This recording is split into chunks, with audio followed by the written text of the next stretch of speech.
Hi எல்லாருக்கும் வணக்கம். நம்ம அழகே அழகு சீரியலில் கொடைக்கானல் ட்ரிப் போன இடத்துல நம்ம அழகுமதிக்கு தங்கராஜோட இறந்து போன தங்கச்சி ஸ்வேதாவுடைய சாவுறதுக்கு முன்னாடி எழுதின டைரி ஒன்று கிடைக்குது. அந்த டைரியில் ஸ்வேதா தன்னோட கைப்பட எழுதின ஒரு காதல் கடிதமும் கிடைக்குது. தங்கராஜோட தங்கச்சி சூசைட் பண்ணி இறந்து போனதால சொன்னாங்க. ஆனால் இந்த பொண்ணு இவ்வளோ சந்தோஷமாக லவ் லெட்டர் எழுதியிருக்கு, டைரி எழுதியிருக்கு. அடுத்த நாளே சூசைட் பண்ணுறதுக்கு என்ன காரணமாக இருக்கும் அப்படின்னு நம்ம அழகுமதி ஆராய்ஞ்சதில் நம்ம அழகுமதிக்கு ஒரு முக்கியமான எவிடன்ஸ் ஒன்று கிடைக்குது. இந்த எவிடன்ஸை நம்ம அழகுமதி எப்படி யூஸ் பண்ணுறாங்க, தங்கராஜோட நிலைமை என்ன ஆக போகுது தெரிஞ்சுக்கிறதுக்கு இந்த வீடியோவுக்கு ஒரு லைக் போட்டுக்கோங்க. ஸோ பார்த்தீங்கன்னா பாக்கியராஜுக்கு அவரோட பேங்க்லேருந்து கிஃப்ட் வவுச்சர் கொடைக்கானல் ட்ரிப்பு போகிறதுக்கு 4 பேருக்கான வவுச்சர் கிடைக்குது. இதை வீட்டுக்கு கொண்டு வந்து இந்த வவுச்சர் மூலமாக நானும் மலரும் போகிறதோட அழகுமதியையும் சுரேஷையும் கூட கூட்டிகிட்டு போகிறோம். என்னோட பாப்பா ராகவியும் இதில் வரலாம் அப்படின்னு பாக்கியராஜ் தன்னோட அப்பா ராகவன் கிட்ட பர்மிஷன் கேட்குறாரு. நீ என்ன பர்மிஷன் கேட்குறியா இல்லை முடிவெடுத்துட்டு எங்கள்கிட்ட வந்து சொல்லிக்கிட்டு இருக்கியா அப்படின்னு ராகவனும் ராஜலக்ஷ்மியும் கேள்வி மேலே கேள்வி கேட்டு அரை மனசோட தான் சம்மதிச்சிட்டு இருக்காங்க. இந்த நேரத்தில் தான் தங்கராஜும் ரேவதியும் வீட்டுக்கு வராங்க. ராகவனும் ராஜலக்ஷ்மியும் காரசாரமாக பாக்கியராஜ் கூட விவாதமே பண்ணிக்கிட்டு இருக்காங்க. நீ வேணா போ, இவெல்லாம் உன் கூட வர முடியாது. அப்பாவுக்கு காலையில் ஜீரக தண்ணி வைக்கிறதுலேருந்து நைட்டு படுக்கும்போது சுடு தண்ணி ஒத்தனம் கொடுக்கறதுக்கு சுடு தண்ணி வைக்கிற வரைக்கும் எல்லா வேலையும் அவள் தான் செஞ்சுக்கிட்டு இருப்பா. இதையெல்லாம் வந்து பக்கத்து வீட்டு வசந்தியாக செஞ்சு கொடுப்பா. என்னாலாம் இந்த வயசுக்கு மேலே அங்கேயும் இங்கேயும் ஓடி ஆடி நடக்க முடியாது அப்படின்னு ராஜலக்ஷ்மி ஒரே பொடா போட்டுக்கிட்டு இருக்க. என்ன மாமா அத்தை, அவங்க தான் போகணுன்னு ஆசைப்படுறாங்க. உங்களுக்கு தான் ஒரு பொண்ணு இருக்கே ஸ்ருதி, அவளை கொஞ்சம் பழக்கி விடுங்க. அடுத்தாப்புல இந்த வீட்டில் அவளுக்கு தானே கல்யாணம் நடக்க போகுது. இதையெல்லாம் போகிற இடத்துல அவள் செஞ்சு பழக வேண்டாமா அப்படின்னு இப்போ தங்கராஜே சொல்ல, நீங்கள் சொன்னால் சரிதான் மாப்பிள்ள, இருந்தாலும் அவங்கள தனியாக அனுப்புறதுக்கு எங்களுக்கு மனசே வரல. உங்களுக்கு கூட கொடைக்கானலில் ஒரு ஹோட்டல் சொந்தமாக இருக்குல்ல மாப்பிள்ள, உங்களை நம்பி கூட அனுப்பிச்சிடலாம். அந்த ஹோட்டலுக்கே இவங்க போனால் கூட பரவாயில்ல. என் பொண்ணு அவளையே நாங்கள் கொடைக்கானலுக்கு தனியாக அனுப்புனதில்லை. இப்படி 2 பேரும் சோடியாக ஜோடி கட்டிட்டு போகிறாங்க, எப்படி மாப்பிள்ள அனுப்புறதா அப்படின்னு சொல்ல, ஆமாம் அத்தை, எனக்கு ஹோட்டல் இருக்கிறது உண்மைதான். ஆனால் நான் போய் பல வருஷம் ஆச்சு. உங்களுக்கே தெரியுமே என்ன காரணம் அப்படின்னு. அவள் செத்து போனதுக்கப்புறம் எனக்கு கொடைக்கானல் போகிறதுல விருப்பமே இல்லை அத்தா அப்படின்னு இந்த தங்கராஜ் முதல் முறையாக ரொம்பவே கஷ்டப்பட்டு தங்கச்சியை பற்றி பேசின உடனே, மாப்பிள்ள சொல்கிறேனேன்னு வருத்தப்படாதீங்க, நீங்களும் ரேவதியும் கூட பாக்கியராஜ் கூட போயிட்டு வாங்க, எங்களுக்கும் முழு மனசாக அனுப்பின மாதிரியும் இருக்கும். நீங்களும் பல வருஷம் கழித்து கொடைக்கானல் போயிட்டு வந்த மாதிரியும் இருக்கும்ல அப்படின்னு ராகவனும் ராஜலக்ஷ்மியும் தங்கராஜ் கிட்ட சொல்ல, மாமா எனக்கு கொடைக்கானல் போகிறதுல அவ்வளோவா விருப்பம் இல்லை. ஸ்வேதா செத்து போனதுக்கப்புறம் நாங்கள் போகிறதையே விட்டுட்டேன். மேனேஜர் தான் அப்பப்போ வந்து எல்லா கணக்கையும் காட்டிக்கிட்டு இருக்காரு அப்படின்னு தங்கராஜ் சொல்கிறாரு. மாப்பிள்ள எங்களுக்காக போயிட்டு வாங்க அப்படின்னு சொல்ல, ரேவதியும் போயிட்டு வரலாங்க, பாருங்க மலர், மதி, சுரேஷ் எல்லாரும் போகிறாங்களாம், நானும் போனால் நானும் சந்தோஷமாக இருப்பேன்ல அப்படின்னு ரேவதி கேட்க, சரி போகலாம் அப்படின்னு அரை மனசோட சொல்லிட்டு அங்கே போனால் என் ஹோட்டலில் தான் தங்கணும். இவங்க பாட்டு அவங்க பேங்க்கில் கொடுத்த ஹோட்டல், அவங்க கொடுக்குற சாப்பாடு இதெல்லாம் சாப்பிட்ணும் அப்படின்னு சொல்லி என்னை வற்புறுத்தக்கூடாது. முக்கியமாக இந்த மதியும் பாக்கியராஜும் வாயே பேசக்கூடாது அப்படின்னு தங்கராஜ் கண்டிஷனோட வர்றதுக்கு ஒத்துக்கிறாரு. இன்னொரு பக்கம் நம்ம மதி அப்போ தான் காலேஜ் முடிஞ்சு வீட்டுக்கு வராங்க. மலர்கிட்ட, என்னம்மா உன் ஆள் வந்தாச்சு, நீ தான் கொடைக்கானலுக்கு அவளை கூட்டிகிட்டு போகிற வைக்கிறதுக்கு சம்மதிக்க வைக்கிறேன்னு சொன்னியே, போய் பேசு அப்படின்னு மலரை அமுச்சு விட்றாங்க. நம்ம மலரும் எப்படியாவது மதியை கொடைக்கானல் ட்ரிப்புக்கு சம்மதிக்க வச்சிடணும் அப்படின்னு போய் பேசுகிறாங்க. எனக்காக வா மதி அப்படின்னு சொன்ன உடனே நம்ம மலர் கேட்டதுக்காக மதி ஆரம்பத்தில் வேண்டான்னு சொன்னாலும் மலருக்காக சம்மதிக்கிறாங்க. எல்லாருமே தங்கராஜோட காரில் தான் போகிறாங்க. தங்கராஜ் வராரு அப்படின்னோடனே சுரேஷுக்கு மனசுக்குள்ளே அவ்வளோ கொண்டாட்டம். ஆனால் நம்ம சுரேஷ் பக்கத்தில் அழகுமதி பக்கத்தில் கூட காரில் உட்கார மாட்டேங்கிறாங்க. வரும்போது இவங்க 2 பேரையும் எப்படியாவது கொஞ்சம் ஒன்றா பேசி பழக வைக்கணும் அப்படின்னு நம்ம பாக்கியராஜும் மலரும் பேசிக்கிட்டு வர, நம்ம மலர் பக்கத்தில் மதி வந்து உட்கார்ந்த உடனே இவங்க 2 பேரும் எப்படி இதை பற்றி பேசுறது அப்படின்னு பேசாமல் இருந்துடுறாங்க. பாக்கியராஜ் பக்கத்தில் ரேவதி போய் உட்காந்துக்கிட்டு அண்ணன் அண்ணன் பேசுறது இந்த தங்கராஜுக்கு பிடிக்கவே இல்லை. ஒரு வழியா அங்கே ராஜலக்ஷ்மி ராகவன்ட்டு தப்பிச்சு வந்த நம்ம மலருக்கு இப்போ தங்கராஜ் பக்கத்தில் கூடவே வர்றது மனசுக்கு கஷ்டமாக தான் இருக்குது. இருந்தாலும் ஹோட்டலுக்கு போன உடனே தங்கராஜ் அண்ணன் முகத்திலே முழிக்கக்கூடாது, எப்படியாவது நம்ம தனியாக இந்த ட்ரிப்பை என்ஜாய் பண்ணணும். மதியும் கூட வராங்க, ரேவதியும் கூட வராங்க, இதில் நம்மளுக்கு ஒரு சந்தோஷம் இருக்குது அப்படின்னு ஹோட்டலுக்கு போன உடனே சந்தோஷமாக இறங்குறாங்க. பார்த்திங்கன்னா இது என்னோட ஹோட்டல், உங்களுக்கு எந்தெந்த ரூம் எத்தனை வேணுமோ எடுத்துக்கோங்க அப்படின்னு சுரேஷ்கிட்ட நம்ம தங்கராஜ் பெருமையாக சொல்ல, இப்போ சுரேஷ், மாமா எனக்கும் அழகுமதிக்கும் தனித்தனி ரூம் கொடுத்துருங்க மாமா, நான் அவ கூடலாம் போய் ஒரே வீட்டில் இருந்ததே ரொம்ப கஷ்டமாக இருந்துச்சு, இப்போ இந்த ஹோட்டலுக்கு வந்ததுக்கப்புறம் என்ஜாய் பண்ணணும்னு நினைக்கிறேன், அவளாம் என் ரூமுக்கு வேண்டாம் மாமா அப்படின்னு தங்கராஜ்கிட்ட சுரேஷ் சொல்ல, மாப்பிள்ள உனக்கு இல்லாத ரூமா, எத்தனை ரூம் வேணாலும் எடுத்துக்க மச்சான் அப்படின்னு தங்கராஜ் சொல்லிடுறாரு.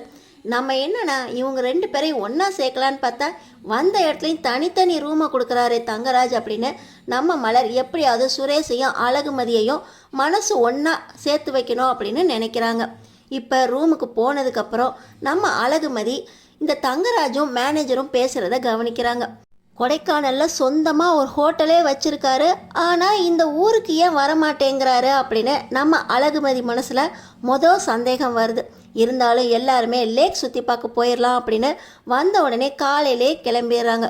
இந்த வெயில் நேரத்தில் குழு குழுன்னு கொடைக்கானலில் இருக்கிறது ரொம்ப சந்தோஷமாக இருக்குது அப்படின்னு எல்லாருமே சந்தோஷப்பட்டுக்கிட்டு இருக்காங்க. பார்த்திங்கன்னா நம்ம அழகு மலருக்கு கிச்சன்லேருந்து தப்பிச்சது அவ்வளோ சந்தோஷம். இங்கே வந்து தான் 8 வருஷத்துக்கு அப்புறம் கிச்சன் வேலையிலேருந்து எனக்கு ஒரு ரிலீஃப் கிடச்சிருக்கு. இந்த நேரத்தில் அத்தைக்கு நான் என்னென்ன செஞ்சு வச்சுட்டு வந்திருக்கேன் தெரியுமா?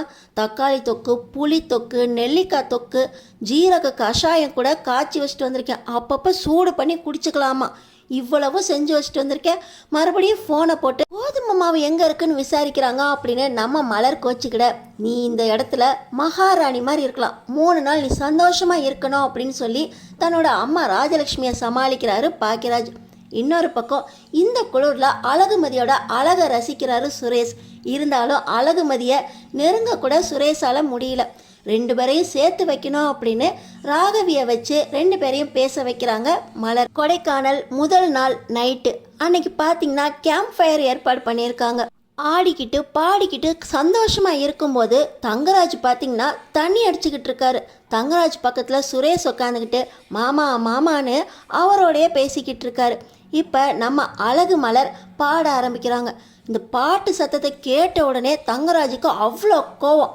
கையில் இருந்த பீர் பாட்டிலை உடச்சி போட்டுட்டு, இங்கே மியூசிக் சவுண்டோ பாட்டு சவுண்டோ எதுவுமே கேட்கக்கூடாது, வேறு என்ன வேணால் பண்ணிக்கோங்க அப்படின்னு அவ்வளோ கோவமாக பேச, சரி சரி இப்போ கதை நேரம், அவங்களுக்கு பிடிச்ச எக்ஸ்பீரியன்ஸ் கதை எதை வேணால் சொல்லலாம், உங்களோட எக்ஸ்பீரியன்ஸை ஷேர் பண்ணிக்கோங்க அப்படின்னு சொல்ல, பாக்கியராஜ் பார்த்திங்கன்னா நான் கொடைக்கானல் வந்த நேரம் மாமாவுக்கும் ரேவதிக்கும் இங்கே தான் ஹனிமூன்ஸ் ஏற்பாடு பண்ணியிருந்தாங்க.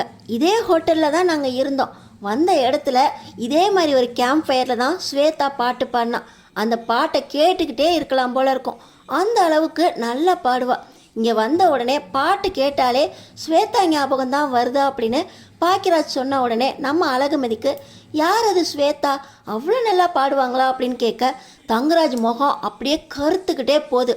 பாட்டை பற்றி யாரும் பேசக்கூடாது, ஸ்வேதாவை பற்றி இங்கே இருக்கவங்களுக்கு பேசுகிறதுக்கு தகுதியே இல்லை அப்படின்னு இங்கே தங்கராஜ் என்ன பண்ணுறாரு, பீர் பாட்டிலை உடச்சி போட்டுட்டு அங்கேருந்து கோவமாக கிளம்பி போயிடுறாரு. தங்கராஜ் கிளம்பி போன உடனே இவ்வளோ கோவமாக இந்த கேம்ப் ஃபயரே கெடுத்துட்டாரே அப்படின்னு எல்லாருமே கோவப்பட்டுக்கிட்டு கிளம்பி போக, இந்த நேரத்தில் மலர், நீங்கள் எதுக்குங்க ஸ்வேதா பற்றிலாம் பேசிக்கிட்டு இருக்கீங்க, இன்னும் உங்களுக்கு ஸ்வேதா ஞாபகம் போகலையோ, உங்களுக்கு நான் பத்தலையா அப்படின்னு மலர்கிட்ட கேட்க, நம்ம அழகுமதி வந்து என்ன மலரக்கா, யார் அது ஸ்வேதா, ஏன் ஸ்வேதாவை சொன்னோடனே தங்கராஜுக்கு கோவம் வருது, பாக்கியராஜ் அண்ணனுக்கும் ஸ்வேதாக்கும் என்ன சம்பந்தம் அப்படின்னு சொல்ல, நான் உங்ககிட்ட ஆரம்பத்திலே சொன்னேனே, தங்கராஜோட தங்கச்சி ஸ்வேதாவுக்கும் பாக்கியராஜுக்கும் தான் கல்யாணம் நடக்கிறதா முடிவாகி பத்திரிக்கை வரைக்கும் வந்துச்சு. ஆனால் பாக்கியராஜ் என்ன தான் பிடிச்சிருக்கா அப்படின்னு சொல்லி லவ் பண்ணி என்னை கல்யாணம் பண்ணிட்டு வந்ததுனால ஸ்வேதா பொண்ணு சூசைட் பண்ணி இறந்து போயிடுச்சு. ஸ்வேதானா தங்கராஜுக்கு அவ்வளோ உசுறு. ஆனால் ஸ்வேதா தற்கொலை பண்ணி இறந்ததுனால பாக்கியராஜ் மேலே அவருக்கு ரொம்ப கோவம். இன்னைக்கு வரைக்கும் அந்த கோவம் இருக்குது. இந்த விஷயம்லாம் நடந்து 8 வருஷம் ஆச்சு. தங்கராஜ் தன்னோட தங்கச்சி இறந்து போனாலும் பரவாயில்ல அப்படின்னு தன்னோட ஒய்ஃப் குடும்பத்துக்காக இன்னமும் ஒவ்வொன்றையும் பார்த்து பார்த்து செய்கிறாரு அப்படிங்கிறதுனால தான் தங்கராஜ் மேலே அவ்வளோ மரியாதை வச்சுருக்காங்க எங்கள் வீட்டில்.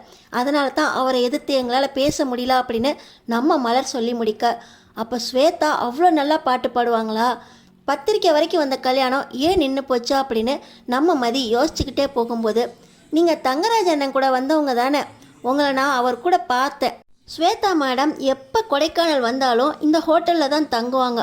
அவங்களோட பேக் எப்போவுமே இங்கே தான் இருக்கும். அவங்களுக்குன்னு தனி ரூமே ஒதுக்கியிருப்போம். ஸ்வேதா மேடம் இறந்ததுக்கப்புறம் தங்கராஜ் இங்கே வர்றதே இல்லை. ஸ்வேதா மேடம்க்குன்னு தனியாக இந்த இடத்துல ஒரு ரூமே இருந்துச்சு. அவங்களோட எல்லா உடைமைகளும் இங்கே தான் இருக்குது. அந்த ரூமில் தான் நீங்கள் இருக்கீங்கன்னு கேள்விப்பட்டேன். அங்கே ஒரு பீரோ இருக்கு இல்லையா, அதோட சாவி இதுதான். தங்கராஜ் சார் இங்கே வந்து 8 வருஷத்துக்கு மேலே ஆயிடுச்சு. அதனால தான் மேடம் இறந்ததுக்கப்புறம் அவங்களோட எல்லா உடைமைகளையும் நாங்கள் கொடுக்க முடியல. அந்த உடைமைகள் இருக்கிற பீரோவோட சாவி இதுதான். இதை சார் நல்ல மூடில் இருக்கிறதுல கொடுத்துருங்க. அந்த பீரோவை அவரை எடுத்துகிட்டு போக சொல்லுங்க அப்படின்னு இந்த மேனேஜர் சொல்ல, நம்ம அழகுமதியும் அந்த கீயை வாங்கிக்கிட்டு ரூமுக்கு போகிறாங்க. பார்த்திங்கன்னா இவங்க தங்குற ரூம் பக்கத்தில் தான் அந்த ஸ்வேதாவோட ரூமும் இருக்குது. சரி, இவருக்கு ஏன் அவ்வளோ கோவம் வந்துச்சு, அவங்க எதுக்கு சூசைட் பண்ணாங்க அப்படின்னு தூக்கம் வராமல் இருக்கிற நம்ம அழகுமதி அந்த ரூமை திறந்து ஆராய போக, அங்கே ஸ்வேதா யூஸ் பண்ண ட்ரெஸ்ஸுலேருந்து அவங்க புக்ஸு, மியூசிக் இன்ஸ்ட்ருமெண்ட்ஸ் அப்படின்னு ஒரு பொக்கிஷமே அந்த ரூமில் இருக்குது. இதையெல்லாம் பார்த்து நம்ம மதி ரொம்ப சந்தோஷப்பட்டுக்கிட்டு இருக்கும்போது தான் அவங்க துணிமணிகளுக்கு இடையில ஒரு டைரி ஒன்று கிடைக்குது. அந்த டைரியை படிக்கும்போது ஸ்வேதாக்கு மியூசிக்கில் அவ்வளோ இன்ட்ரெஸ்ட்டு அப்படின்னு புரியுது. மியூசிக் படிக்கும்போது தான் ஒரு பையனை லவ் பண்ணியிருக்காங்க ஸ்வேதா. அதனால் அந்த பையனுக்கு ஒரு லவ் லெட்டர் எழுதி அந்த டைரியில் கொடுக்கறதுக்காகவும் வச்சுருக்காங்க. மலரக்கா சொன்னாங்க ஸ்வேதாவுக்கும் பாக்கியராஜுக்கும் கல்யாணம் நிச்சயமாகி பத்திரிக்கை வரைக்கும் போச்சு அப்படின்னு. ஓஹோ, இந்த லவ் மேட்ரால தான் அவங்க சூசைட் பண்ணிக்கிட்டாங்களா அப்படின்னு நம்ம மதிக்கு ஸ்வேதா மேலே ஒரு பெரிய இன்ட்ரெஸ்டே வந்துடுது. நைட் ஃபுல்லாக உட்காந்து ஸ்வேதாவோட டைரியை படிச்சுக்கிட்டு இருக்கும்போது அப்போ லவ் பண்ண பையனும் ஸ்வேதாவை விரும்பியிருக்கான் அப்படின்னு சொல்ல, ஒரு பக்கத்தில் தன்னோட அண்ணன் தங்கராஜுக்கு ஸ்வேதா எழுதின ஒரு லெட்டர் ஒன்று கிடைக்குது. அண்ணன், எனக்கு மனசுக்கு பிடிச்சவரோட நான் நாளைக்கு போக போகிறேன். நீங்கள் நிச்சயம் பண்ண பாக்கியராஜா எனக்கு பிடிக்கல. அதனால் என்னை மன்னிச்சிருண்ணே. எனக்கு இந்த கல்யாணத்தில் இஷ்டம் இல்லை. எவ்வளவோ வாட்டி உங்ககிட்ட சொல்லிட்டேன், நீ ஏற்றுக்கலை. எங்களை மன்னிச்சிரு, எங்களை தேடாத அப்படின்னு எழுதியிருக்கு. இவங்க என்ன ஓடி போகிறதுக்கு முடிவு பண்ணியிருக்காங்க. ஓடி போகிறவங்க எதுக்கு தனியாக சூசைட் பண்ணணும், அந்த பையனுக்கு என்னாச்சா அப்படின்னு நம்ம அழகுமதி யோசிச்சுக்கிட்டு இருக்கும்போது நம்ம மதியை தேடி மலர் வந்துடுறாங்க. இங்கே என்ன மதி பண்ணிக்கிட்டு இருக்கா அப்படின்னு சொல்ல, நம்ம மதி அந்த டைரியையும் எடுத்துக்கிட்டு ரூமை லாக் பண்ணிட்டு அவங்களோட ஹோட்டல் ரூமுக்கு போயிடுறாங்க. ஆனாலும் நம்ம மதிக்கு பெரிய சந்தேகமே வந்துடுது. இப்படி ஓடி போகணும்னு நினச்ச பொண்ணு எதுக்காக சூசைட் பண்ணிக்கிச்சு? தங்கராஜ் அவ்வளவு பாசமான தங்கச்சி சூசைட் பண்ணாலும் பரவாயில்ல அப்படின்னு பாக்கியராஜ் குடும்பத்தோட இவ்வளவு நெருக்கமாக இருக்காரு, அதுக்கு என்ன காரணம் அப்படின்னு மறுபடியும் யோசிச்சுக்கிட்டு இருக்கும்போது சுரேஷ் ரூம்குள்ளே வந்து, பேசாமல் தூங்குடி, நைட் நேரத்தில் லைட்டை போட்டு என்னத்தை யோசிச்சுக்கிட்டு இருக்கா அப்படின்னு சொல்ல, தங்கராஜ் அண்ணன் தங்கச்சி எதுக்காக சூசைட் பண்ணிக்கிட்டாங்க அப்படின்னு நம்ம மதி கேட்குறாங்க. இந்த விஷயத்தில் உனக்கு எதுக்கு இவ்வளோ அக்கறை அப்படின்னு கேட்க, இது அவங்களோட டைரி. அவங்க அவ்வளோ சந்தோஷமாக இருந்திருக்காங்க. டைரி எழுதுகிற மறுநாளே சூசைட் பண்ணியிருக்காங்க அப்படின்னு மலரக்கா சொன்னாங்க. என்ன காரணம் அப்படின்னு கேட்க, எனக்கு இதை பற்றிலாம் தெரியாது. அவங்களோட போஸ்ட்மார்ட்டம் ரிப்போர்ட் இருக்குது, என் ஃபோனில் சேவில் தான் வச்சுருந்தேன், அதை வேணா அனுப்புகிறேன் பார்த்துக்கோ அப்படின்னு சொல்லி இப்போ சுரேஷ் அனுப்ப, போஸ்ட்மார்ட்டம் ரிப்போர்ட்டில் தலையில் அடிபட்டிருக்கு அப்படின்னு வந்திருக்கு. ஆனால் அவங்க சூசைட் பண்ணி இறந்தது தூக்குமாட்டி அப்படின்னு அந்த ரிப்போர்ட்டில் இருக்குது. அது எப்படி தலையில் அடிபட்டிருக்கோம் அப்படின்னு நம்ம அழகுமதிக்கு ரொம்ப சந்தேகம் வந்தது. சுரேஷை எழுப்பி, எனக்கு இந்த சந்தேகத்தெல்லாம் தீர்த்து வைங்க, போலீஸ்காரன் தான் நீங்கள் அப்படின்னு கேட்க, சொல்லுடி அப்படின்னு சுரேஷும் கேட்குறாரு.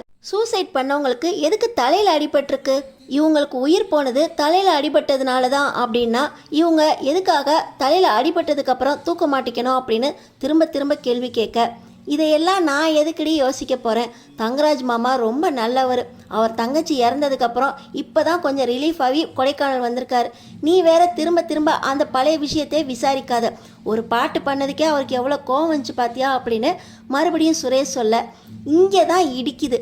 தங்கச்சி மேலே அவ்வளோ பாசம் வச்சுருக்காரு.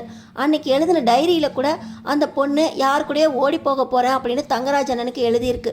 அடுத்த நாளே சூசைட் பண்ணியிருக்கா அப்படின்னு சொல்ல, என்னடி சொல்கிற, டைரியில் அப்படி என்ன எழுதியிருக்கா அப்படின்னு சுரேஷும் அந்த டைரியை படிக்க, பார்த்திங்கன்னா அங்கே மூணாவதா இன்னொரு ஆள் இருந்திருக்கணும் அப்படின்னு நம்ம அழகுமதிக்கு சந்தேகம் வருது. அப்போ யாரோ வந்து நம்ம ஸ்வேதாவை அடித்து போட்டிருக்காங்க. அடித்து போட்டு அந்த பொண்ணு இறந்ததை சூசைடாக மாட்டியிருக்காங்க அப்படின்னு நம்ம அழகுமதி கண்டுபிடிக்க, ஸ்வேதா அப்போது தங்கராஜுக்கு ரொம்ப பாசமான தங்கச்சி. தங்கராஜ் அண்ணன் மட்டும்தான் ஸ்வேதாவோட ரூமுக்கு போவார். அப்போ அவங்க 2 பேருக்குள்ளே தான் ஏதோ நடந்திருக்கு அப்படின்னு சுரேஷ் கணிக்கிறாரு. இருந்தாலும் எல்லா பழியையும் தங்கராஜ் மேலே போடுறதுக்கு அவருக்கு மனசு வரல. நம்ம அழகுமதி சொல்கிறாங்க, அப்போது தங்கராஜ் அண்ணனுக்கு ஸ்வேதா லவ் பண்ணது பிடிக்காம அவர் தான் ஸ்வேதாவை அடிச்சிருக்காரு. அடித்ததில் ஸ்வேதா இறந்த உடனே அதை சூசைடாக மாற்றிட்டாரு தங்கராஜ் அப்படின்னு நம்ம அழகுமதி சொல்ல, நீ தங்கராஜ் மாமா மேலே வீண் பழியை போட்டுக்கிட்டு இருக்கா அப்படின்னு சுரேஷ் சண்டைக்கு வர, இந்த டைரியை காட்டியே நம்ம போய் தங்கராஜ்கிட்ட கேட்போம் அப்படின்னு நம்ம அழகுமதி தங்கராஜ்கிட்டே போகிறாங்க ரொம்ப கோவமாக. தங்கராஜுக்கு ஸ்வேதா பற்றின லவ் விஷயம் எல்லாமே தெரிய வர தங்கராஜ் ஸ்வேதாவையே கொன்னுட்டு அதை சூசைடாக மாற்றிருக்காரு. இந்த விஷயத்த தங்கராஜ் வாயிலேருந்து எப்படி நம்ம அழகுமதி வர வைக்க போகிறாங்க? ஸ்வேதா கொலை விஷயத்தில் நம்ம அழகுமதி பக்கம் சுரேஷ் இருப்பாரா, இல்லை தன்னோட மாமா பக்கம் நிற்க போகிறாரா? அடுத்தடுத்து என்ன நடக்க போகுதுன்னு தெரிஞ்சுக்கிறதுக்கு நம்ம சேனலை சப்ஸ்கிரைப் பண்ணி தொடர்ந்து பாருங்கள்.